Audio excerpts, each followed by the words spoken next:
how are all of our new and existing subscribers doing? You're in the proper place if you want to see the unadulterated drama and the stories they try to hide. The streets are buzzing about this one, so let's get started.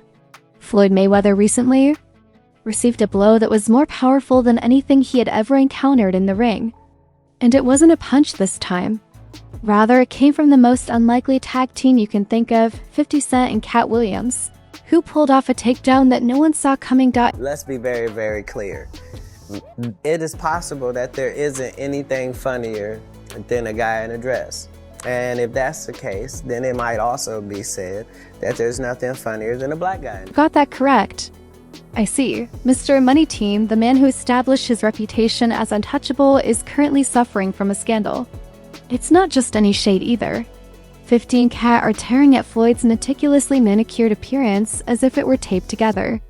The web? They're enjoying it, man sitting back with munchies, watching live reactions, and showing absolutely no compassion. Floyd was believed to be untouchable outside of the ring for years, but this? It feels different here. This is a full-on publicity campaign that has the potential to ruin one of the most polished reputations in sports history.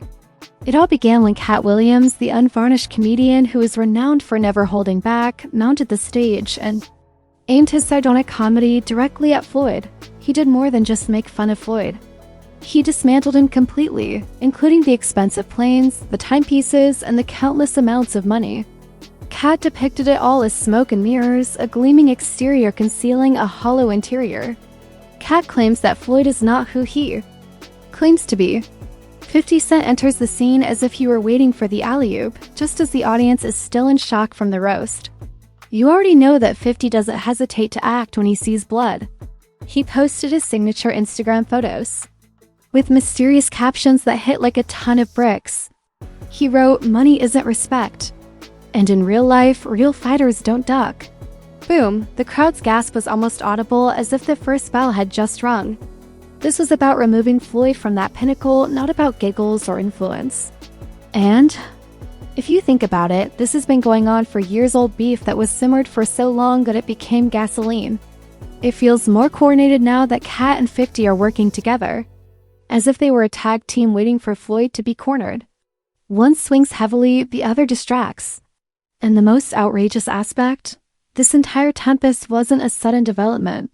They both decided that now was the ideal moment to completely upend Floyd's reality because of a trigger. I'm not going to speak bad about P. Diddy, because he's still a black man. Mistakes happen, and I can't say if it is or it's not a mistake. ChatGPT stated, when Floyd opened his mouth and made some dubious remarks about Diddy. Of all people, he really set himself up for this one. Floyd remarked on the Pivot podcast that he wouldn't criticize Diddy because he's still a black man, despite the lawsuits and unsettling claims surrounding him. However, he continued by noting that he wouldn't pass judgment on his own daughter's decision, even if something similar occurred to her. The internet was stunned by the line, and 50 quickly jumped in. With one of his vicious captions, he reposted the video. "Are you dumb, champ? You weren't even questioned about this. Remove the underscore from your mind. It sounds like you are a hater." Was it him? Soon to come. It was a direct hit, not only a slight one.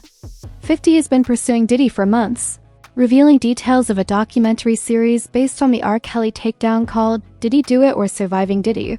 In the worst way conceivable, he linked Floyd to Diddy's name by calling him out, making both of them popular subjects in the same sentence. A single storm, two scandals. And to make matters worse, Floyd's past isn't entirely blameless either.